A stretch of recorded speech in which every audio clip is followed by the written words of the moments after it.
नमस्कार, मैं शंकर कुशवाहा आपका स्वागत करता हूं एग्जाम अध्ययन बाय शंकर सर चैनल पे। तो चलिए आइए हम बातचीत करते हैं टीआरई 4 के बारे में। अब टीआरई 4 क्या है और क्या हम लोग बातचीत करने वाले हैं इसको समझिएगा। आपको पता होगा जैसा कि हमारे शिक्षा मंत्री जी का कहना है कि 30 जून तक हम लोग क्या करेंगे, जितने भी ट्रांसफर वगैरह है सब कुछ करके खत्म कर देंगे। अब जब तक ट्रांसफर नहीं होगा तब तक रिक्तियां मिलेंगी नहीं, ठीक है। जिलों को भेजा जाता है, रिक्तियों के बारे में जब उनसे पूछा जाता है उनको जानकारी दी जाती है कि आप कितने दिन के अंदर, उनको अल्टीमेटम भी दिया जाता है, उनको धमकी भी दी जाती है, लेकिन जो जिले रहते हैं वो अपना काम टाइम से करते हैं नहीं। आप जानते हैं इस तरह से करते करते करते करते करते करते बिहार में 2.5 साल का समय हो चुका है।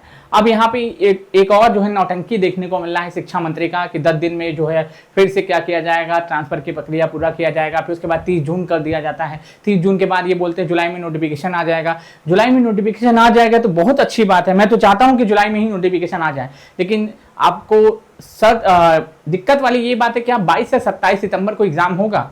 देखिए अगर जुलाई में नोटिफिकेशन आ जाता है तो ये बात आप मान के चलिए 22 से 27 सितंबर को एग्जाम होगा, क्योंकि जिले ऑलरेडी अलॉट कर दिए गए हैं बीपीएससी के द्वारा कि कब हमको एग्जामिनेशन लेना है और कब नहीं लेना है। बस हम लोग भी यही चाहते हैं कि रिक्तियां जल्द से जल्दी आए और जो हमारे माननीय शिक्षा मंत्री हैं, झूठे शिक्षा मंत्री हैं, दूसरे वाले झूठे, पहले तो सुनील कुमार थे, दूसरे ये हैं मिथिलेश तिवारी, जो माननीय दूसरे झूठे शिक्षा मंत्री हैं बिहार के, ठीक है, उनकी बात सच हो जाए। क्योंकि ये भाई साहब फेंकने में ये भी माहिर हैं, फेंकने में ये भी माहिर है, फेंकने में वो भी माहिर थे।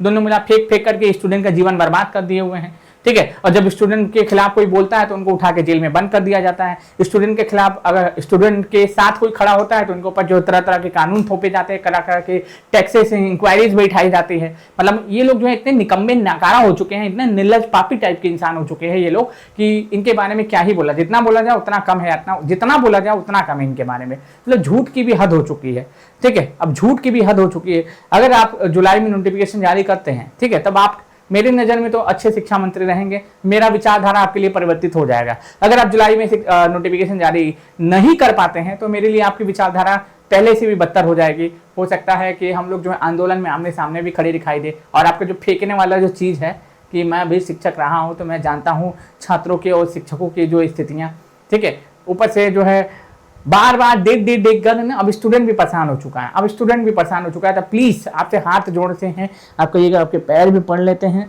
ठीक है, पैर को प्रणाम भी कर लेते हैं, माथा आपके सर पे रख देते हैं। कृपया करके नोटिफिकेशन जल्दी जारी करिएगा, जुलाई में कर ही दीजिएगा, जुलाई में कर ही दीजिएगा।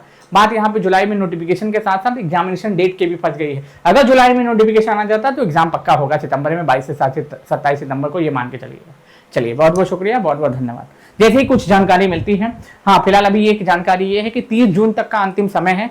जो क्या किया जाएगा, जिलावार ट्रांसफर कर दिया जाएगा, उसके बाद ही रिक्तियां मिलना शुरू होंगी, उसके पहले कुछ होने वाला है नहीं, ठीक। चल